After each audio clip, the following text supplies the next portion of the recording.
Казвам се Мария Маркова, Терека Лачева.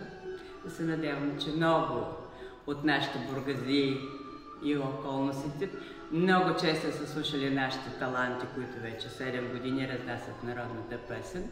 Много таланти съм изградила и тази година отново имаме желание да обновиме, защото вече някои от тях пораснаха и да дойдат в нашата вокална група, за да продължиме делото, да разнасяме славата на народната песен.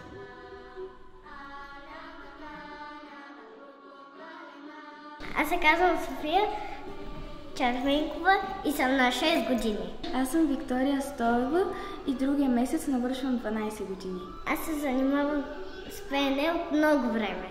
От 1 година и 7 месеца. Аз много харесвам да пея народни песни. Обичам да ги разнасям из цяла България, да нося ги в сърцето си винаги.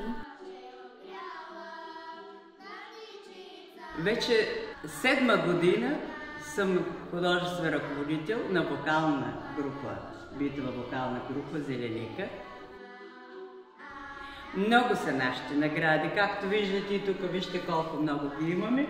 И други, които сме раздали на ръководството, на всички, всяко дете, почти на всеки фестивал, не само са хористи, те са и солисти и получават лична награда, обаче всяка лична награда оставам да си я носят, защото дай Боже да станат много известни изпълнители, да имат своята история.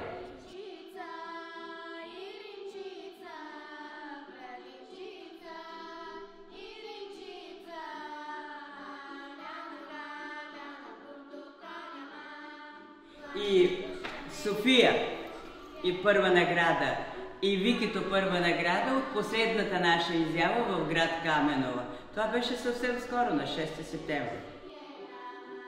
Елате при нас, много е хубаво. Елате, тук е много забавно, хубаво и безсрамно.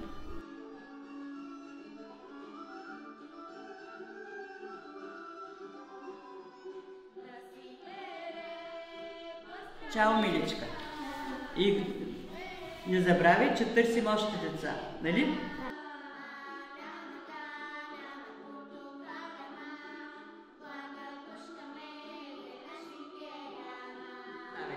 И питай, ще дойдат или няма да дойдат? Трябва да знаем.